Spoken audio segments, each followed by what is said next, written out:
오늘 함께 나누실 하나님 말씀은 잠언 22장 1절에서 7절 말씀입니다. 잠언 22장 1절에서 7절 말씀 함께 봉독하시겠습니다. 많은 재물보다 명예를 택할 것이요 은이나 금보다 은총을 더욱 택할 것이니라. 가난한 자와 부한 자가 함께 살거니와 그 모두를 지으신 이는 여호와시니라. 슬기로운 자는 재앙을 보면 숨어 피하여도 어리석은 자는 나가다가 해를 받느니라. 겸손과 여호와를 경외함의 보상은 재물과 영광과 생명이니라. 배역한 자의 길에는 가시와 올무가 있거니와 영혼을 지키는 자는 이를 멀리 하느니라. 마땅히 행할 길을 아이에게 가르치라. 그리하면 늙어도 그것을 떠나지 아니하리라. 부자는 가난한 자를 주관하고 빚진 자는 제 종이 되느니라. 아멘. 목사님 나오셔서 말씀 선포하실 때 큰 은혜의 시간 되시기 바라겠습니다. 할렐루야. 주님 앞에 영광 올려드리겠습니다. 또 우리 영상 예배 모든 분들 격려해 주시겠습니다. 네, 할렐루야. 그리고 은혜 받읍시다. 사랑합니다. 힘을 내세요. 할렐루야. 감사합니다. 우리가 인생을 살아가는데 가장 중요한 것을 뭐라고 그러냐? 핵심 가치라고 그렇게 말합니다. 우리 사람은 사람뿐만 아니라 무슨 회사를 세운다든가 단체를 만든다든가 가정을 세운다든가 가정에 이제 우리가 보통 지금까지는 가정에 가훈 이렇게 해가지고 딱 해놓잖아요. 그런데 바로 가정으로 말할 것 같으면은 핵심 가치가 가훈이에요. 그리고 우리 인생에 살아가는 바로 핵심 가치가 뭐냐? 그것이 바로 우리 개개인의 삶의 핵심, 의미 또는 목적 이렇게 말할 수 있죠. 그래서 우리 인생의 핵심 가치는 뭐냐? 그것을 오늘 성경에 바로 1절의 말씀을 하십니다. 많은 재물보다 인생은 명예를 택해야 된다라는 것이고, 그 다음에 은이나 금보다 은총, 하나님의 사랑과 하나님의 은혜를 구해야 된다. 그래서 더욱 택할 것이니라. 인생은 핵심 가치가 바로 서 있지 않으면 그 인생은 일생을 방황하다가 끝내는 것입니다. 그렇기 때문에 우리는 모든 인생은 태어나면서부터 바로 핵심 가치를 바로 깨달아야 되는 거예요. 그게 뭐냐? 내가 왜 사는가라는 것입니다. 그렇기 때문에 우리가 제자 훈련을 하게 되면 두 번째 시간에 배웁니다. 내가 왜 사나? 사는 목적, 핵심 가치를 깨달아야 된다. 오늘 성경에서 말씀하시는 것은 바로 핵심 가치는 육신적인 것에 있는 것이 아니라 바로 하나님께 속한 영적인 것이 우리의 핵심 가치다. 그래서 우리가 항상 하나님 앞에 내가 삶의 목적, 내가 가치관을 세울 때에는 하나님의 말씀으로 세우는 것입니다. 그래서 예수님께서도 너희가 바로 세상을 택하겠느냐 아니면은 바로 하나님을 선택하겠느냐. 그것은 우리의 핵심 가치의 바로 결정을 내가 영적인 것에 두겠느냐 아니면은 바로 세상 것에 두겠느냐라는 것이죠. 그렇기 때문에 우리가 인생의 방향은 하나님을 만나고 예수님을 만나면 끝이 납니다. 왜 끝나느냐? 바로 핵심 가치가 바로 서기 때문에 하나님 앞에 복을 받게 되는 것입니다. 그 다음에 두 번째로 오늘 성경에 보면 하나님의 섭리를 말씀하시는데요.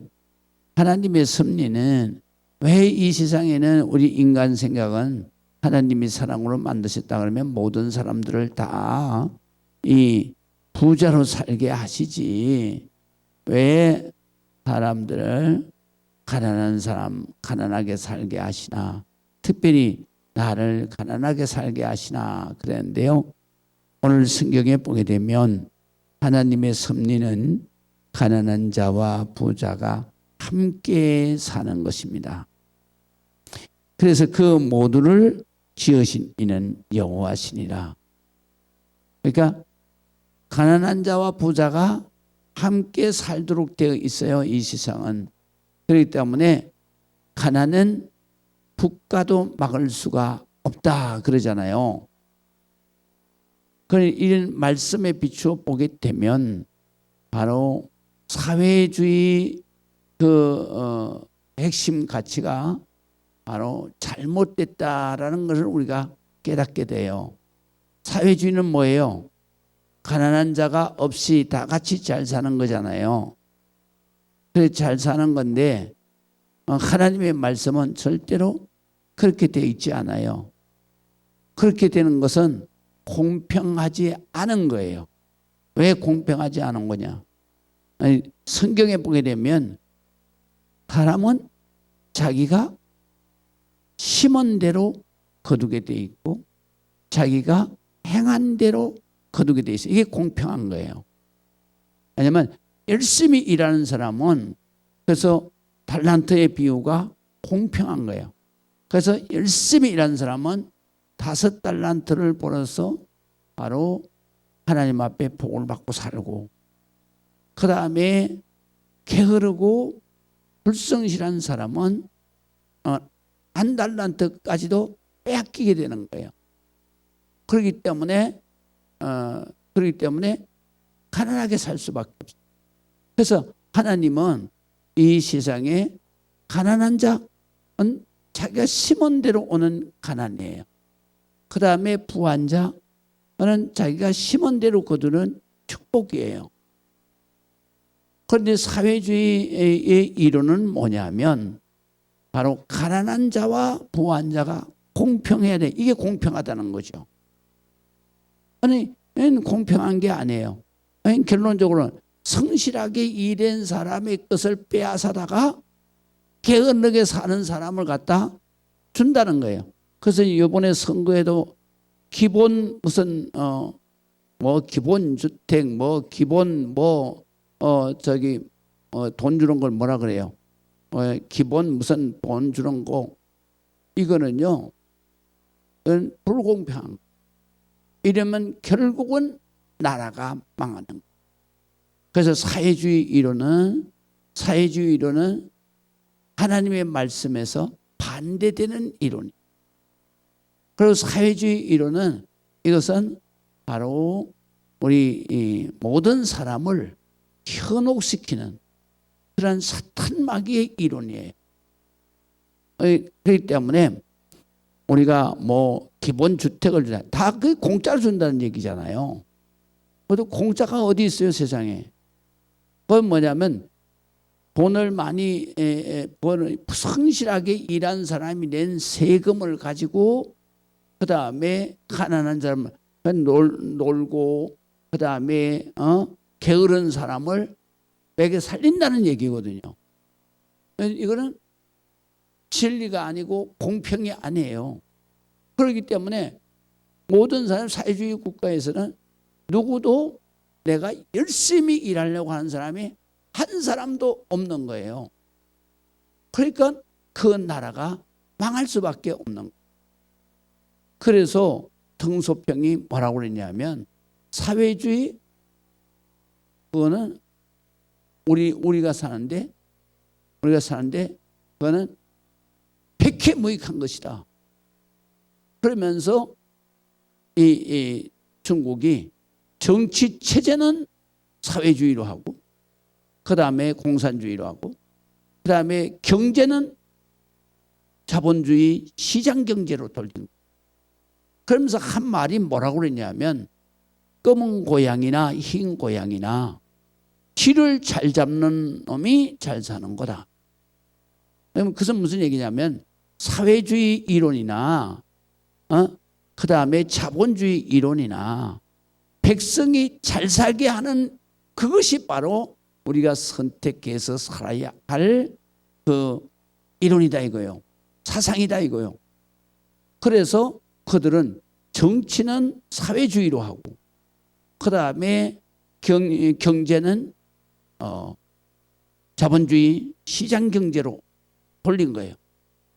그래서 개개인에게 바로 열심히 하게 되면 재산을 주는 거예요. 그래서 재산의 자유를 주는 거예요. 그렇게 주니까 그러니까 중국이 그냥 막 일어나는 거죠. 왜냐하면 부지런히 일해서 바로 자기가 부자로 살겠다.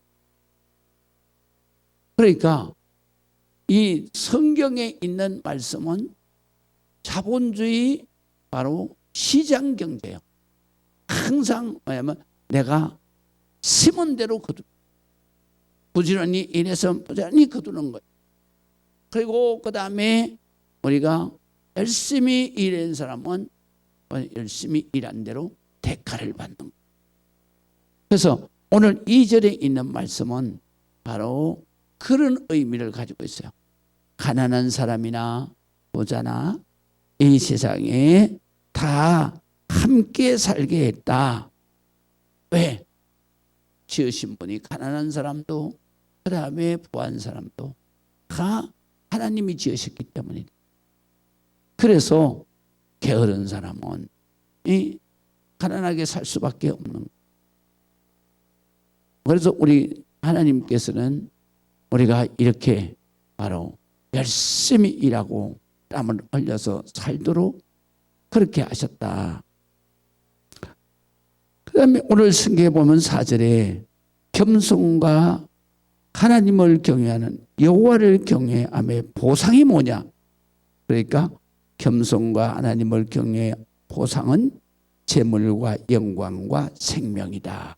여기 생명이라는 말은 영생이다 이런 뜻이에요. 그 다음에 영광은 기쁨이다. 기쁨. 그 다음에 재물은 자기의 물질적 재산을 말하는 거예요. 그렇기 때문에 겸손히 성실하게 하나님을 경외하고 그렇게 살아가는 보상은 바로 한마디로 말해서 우리가 바라는 소망, 우리의 바라는 소원이에요. 그래서 이걸 우리는 보통 뭐라고 그러냐? 축복이라고 그러죠.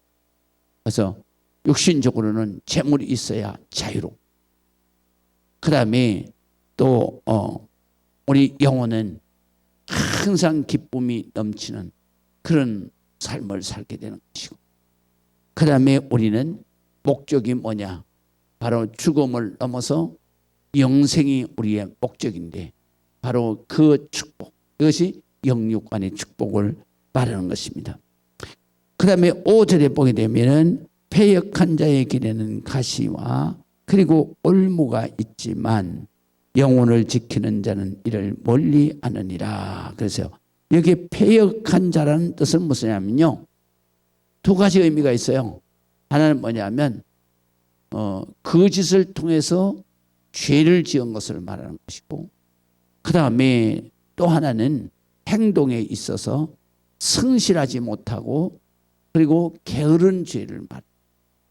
그래서 패역한 사람은 삶에 바로 거짓, 사기 이런 걸 해서 바로 죄를 짓는 것을 바로 패역이라 그러고 그 다음에 우리가 육신적으로 하는 것은 게으르고 그리고 나태한 것을 패역이라고. 그래서 이 패역한 사람의 길에는 가시와 올무가 있다. 그러니까 형통하지 않은 거예요. 모든 삶에 고난과 고통이 오게 돼 있다. 그러나 영혼 하나님 앞에 내 마음을 은혜로 지켜가는 사람은 바로 패역한 길을 게으르게 사는 삶과 그리고 죄를 짓고 사는 삶을 멀리하는 것이다 그랬어요. 그 다음에 오늘 성경 6절을 봅니다. 마땅히 행할 길을 아이에게 가르치라. 그리하면 늙어도 그것을 떠나지 아니하리라 그랬는데, 여기서 가르치라는 말씀이 너무 특별한 말씀이에요. 요거는 무슨 말씀이냐 하면요, 하나크라는 그런 히브리 말인데요, 이 말의 뜻은, 원뜻은 어떤 것을 입에 넣었다가 맛을 본다, 이런 뜻이에요. 그런데 이거를 우리가 가르치라로 번역을 한 이유는 뭐냐 하면, 아이들에게 그렇게 하는 거예요. 그걸 무슨 의미를 가지고 있냐면요, 우리가 어렸을 때에 거친 음식을 엄마가 먼저 입에 넣어가지고 씹어서, 그래서 이제 자식에게 넣어주잖아요. 네? 그거는 사람만 그런 게 아니에요. 짐승도 그런 짐승이 많이 있어요. 그래서 그거를 보고 바로 이 오늘 성경에 있는 말씀, 이 말씀을 우리가 하나님의 뜻을 깨닫게 되는 거예요. 그래서 자식을 가르칠 때 바로 내가 체험하고, 그리고 내가 직접 맛본 그런 인생을 맛본 그런 교훈을 가지고 하나님의 말씀대로 사는 것이 얼마나 중요한가 하는 것을 자식에게 알려주라, 이런 뜻이에요. 그러니까 그것도 이제 가르치는 거죠. 그러니까 여기에서 가르치라는 말은 뭐냐면, 내가 경험한 것을 바로 자식에게 바르게 가르치라, 이런 뜻이죠. 그래서 내가 체험한 마땅히 행할 길을 자식에게 가르쳐야 된다, 그런 뜻이에요. 그리하면 그 자식이 늙어서도 그것을 떠나지 않는다. 다시 말하면 하나님 앞에 내가 체험한 모든 은혜로 자식을 가르치면 그 자식이 바로 부모의 가르침에 따라서 바로 그렇게 깨달은 그런 하나님의 은혜를 떠나지 않는다. 그러니까 우리가 항상 자식한테는 내가 체험한 그런 모든 하나님의 은혜를 바로 자식에게 가르치고, 그 자식이 그것을 부모에게서 바로 가르침을 받았을 때에는 자식은 평생 하나님의 은혜를, 그런 말씀이에요. 그 다음에 마지막으로 오늘 부자는 가난한 자를 주관하고 빚진 자는 채주의 종이 된다. 이 말은 무슨 말씀이냐면요, 바로 너희가 게을러서 가난하게 살면 안 된다, 이런.